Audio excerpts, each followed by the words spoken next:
now I'm hearing a lot from from this draft. The things that people have been saying about the Bears draft so far.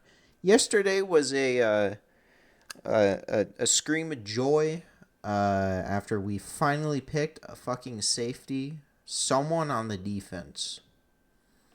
Now today, all of them want Poles fired.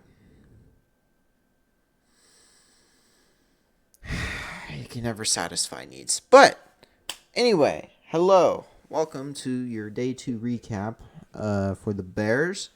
I would say that they tried with defensive picks, but we know they didn't. We know they didn't. And either Dennis Allen just told them to go ham with offense, or he's seething in the backroom corner. But we'll see. But our first pick in this day was the 57th overall. We wait like 2 hours for this pick. My God, the second round is still long, even after Roger Goodell finally lowered the amount of time it takes to make picks. And we select, which I was praying, either a center or a defensive tackle. We select a center, the first center off the board, in fact, Logan Jones, center out of the talent factory known as Iowa. Now, this is yet another draft in which they select an Iowa player. It makes sense. They produce very good players. Just me on the inside has to get over that. As a Husker fan, I have to get over that a little. Especially after watching my baseball team crumble. Okay, you pick another Iowa guy. I like the punter.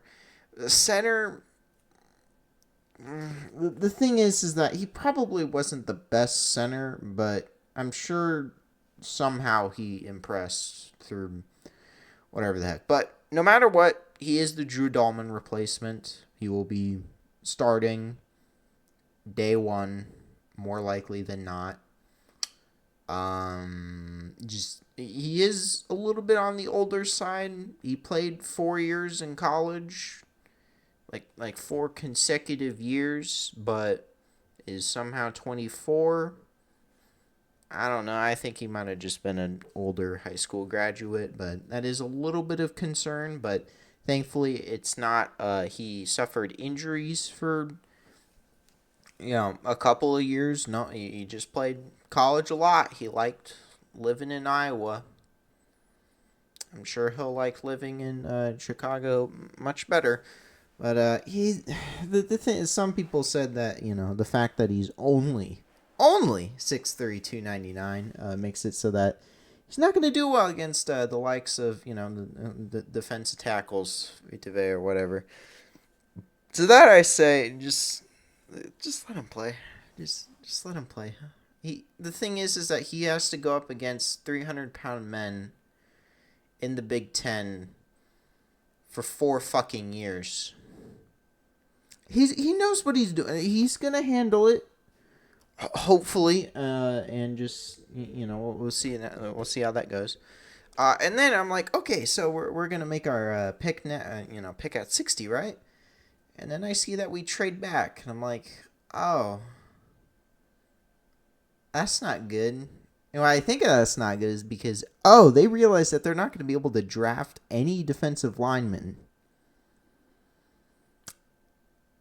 Oh no. But, I have faith. I have faith that maybe in round 3 they decide, fuck it, we ball, let's go over there. We traded down 9 spots and got a 5th round pick for our troubles.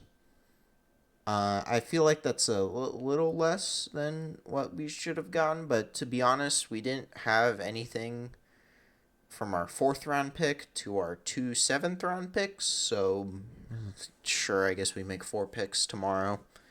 That's fine. I mean, we're not like the New England Patriots and need like 8 of them to do something. But this time we pick tight end Sam Roosh. tight end out of Stanford. Which is interesting because Stanford is the same alma mater as Drew Dahlman. Pretty sure that's what it was. Where the fuck is my phone? Let's see. Drew Dahlman. I really need to get my. Stanford. He is a Stanford guy, and he retired because he knows things. Very smart guy. To go to Stanford, you do have to be a very smart guy. So that is definitely going to be a plus for Sam Roosh. Also, of course, retirement early, but whatever. He is going to be the Smythe replacement. If anyone forgot who he is, don't worry. Most people did. He was the blocking tight end whenever we ran 3 tight end sets. Or even 2 tight end sets and just subbed in for either Loveland or Nicole Kmet. He basically was just out there to block. If he caught a ball, that's just a little extra. He for a more blocking tight end, he had okay stats. I mean, like a change under 500 yards and a good amount of catches. I really don't know if that was just because Stanford force-feed the ball to him or that's just how it is. But he's got a good frame, 6'5", 260. Yes, that means he's taller than our center and almost as heavy as him. Which I do think is kind of funny, but whatever. It's a big man that can catch the ball. So that's fun. That's fun. His family has a bunch of ties to the NFL. A bunch of them from grandfather or some uncles or something. I don't know. I don't remember the full thing, but he has at least some sort of wisdom to go back to or something. I do think maybe we could have waited to pick him. Or maybe not. I don't fucking know. I don't know who was clamoring for him, but I'm sure somebody was, and I guess that just meant that we had to draft him here. But obviously, the whole question of who the fuck we're gonna have at defensive line is now. Our options are slimming back down to Motivated Dio and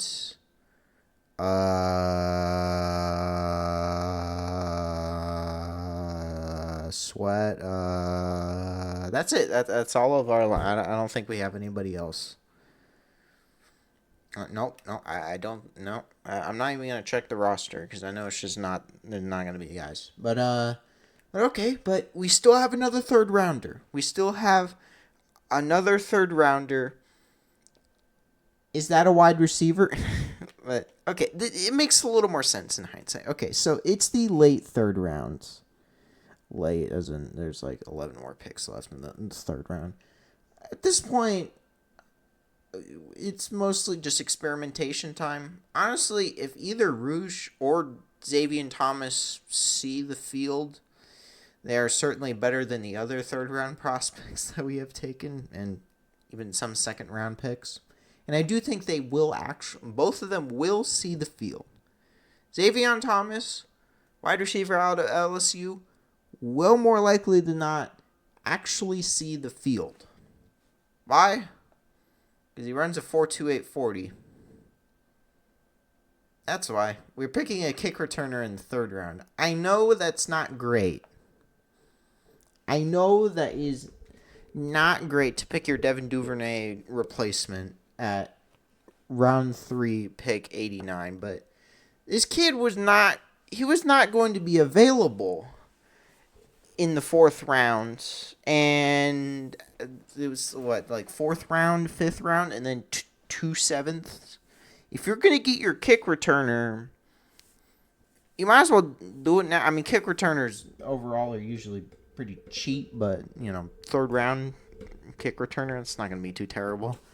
And a lot of skill positions, a lot of wide receivers and tight ends were chosen. And I do feel like they made out with two pretty decent ones for what we want to do with them, which is have mass to block and have speed to kick return. Now, he does actually have touchdowns. He has 2 punt return and 1 kick return touchdown, or one or the other, two and one. But you can do it both ways. He may be on the smaller side, 5'10", 192, but that's really just how kick returners are. They aren't the biggest people out there, but they do move. And to be honest, as long as he doesn't fumble the ball, I think we'll be okay. He doesn't have any outward, I fumbled the ball energy. So, that's good. That's good. You don't want your kick returners or punt returners fumbling.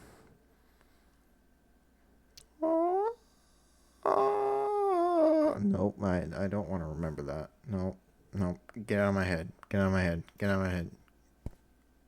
All right, there we go. Sorry, I just had to get rid of some memories. All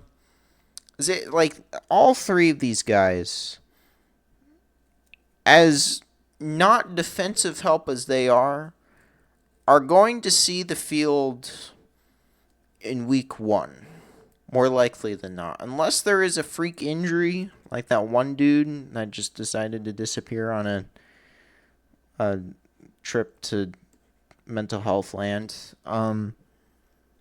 They're going to see the field. All 3 of them are going to see the field in one capacity or another. Logan Jones is going to start as center 1 unless we somehow sign or trade for a center at some point during the offseason. Sam Roosh is going to be starting as a tight end 3, but not necessarily third on the depth chart, just third on the pass catching order. Mostly just out there to move, at least chip a couple of defensive linemen. And Xavier Thomas will see the field as a kick returner, barring any other shenanigans, I guess. They will all 3 see the field, and that's a very big win. Now, would any sort of defensive line picks be, day 1 starters? Absolutely. But it would be a lot less ambiguous, just simply because I don't think they trust any of them. I feel like even when they were going through number 20, like at number 25, they were like, I don't really trust any of them. Obviously, polls goes on the almighty god of RAS. Sam Rouge almost has a fucking 10. Logan Jones almost is pretty high as well. Xavier Thomas is kind of there. But, they're going based off of athletic ability and hoping that they will be learning from a coach as great as Ben Johnson. And you know what? That's a perfectly acceptable plan. And I don't think people need to be, why the hell didn't you take an edge or someone on the defensive line? Because they will start. But, obviously it still is a little disappointing that there was no defensive picks. We have a safety. I know one year we had a safety lead our team in sacks. But that was not good. That was not a good idea. I guess Dennis Allen is just going to work with whoever the hell we pick in the 4th, 5th, and 7th rounds. I know there's that one corner that is super injury prone that was projected 1st round pick that is still on the board. I don't think they'll get him. Somebody will probably pick him up in the 4th round, but I wouldn't mind it just because at that point it's a 4th round pick. There's probably some other outliers besides defensive line, but they will more likely than not choose a bunch of defensive linemen 4th, 5th in the 4th or 5th round. It just we won't know who it is until they actually make the decision. And that, it's fine. If these picks do turn out to not be the greatest, then there will be a lot of scrutiny involved in, why the hell did you not take a defensive lineman? But if it turns out that these prospects are just all hype and nothing, then okay. There wasn't really any defensive linemen to choose. Like, okay. It's just, it's really when you are a team of what the Bears want to be, which is someone at least getting to the divisional round, to the NFC Championship game, you've got to be able to make a replacement come out of the draft in any way, shape, or form. So we had, a couple of people leave, Dahlman, retirement, Duvernay, free agency, Smythe, probably free agency. I don't remember if he was old or not. And they filled those three needs. The defensive line is always just going to be a constant need of something. But I'm sure you could probably as easily find something on the trade market as you could in the draft. I mean, after all, the fucking Packers got,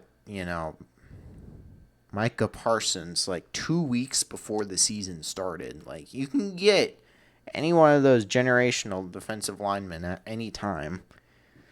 And then the problem is more fixed, I guess. But I don't know. Let me know what you guys think, I guess. I'm just glad that there at least is a vision for the picks. A vision for whom they are replacing. Because if there wasn't, and they were just like 3 wide receivers or, like 3 tight ends, then I would be a lot more pissed. But there is a clear whom's replacement. And that is exactly what the draft is all for. But yeah. Day 3, I don't know when I'm going to make that. I will be like on a plane.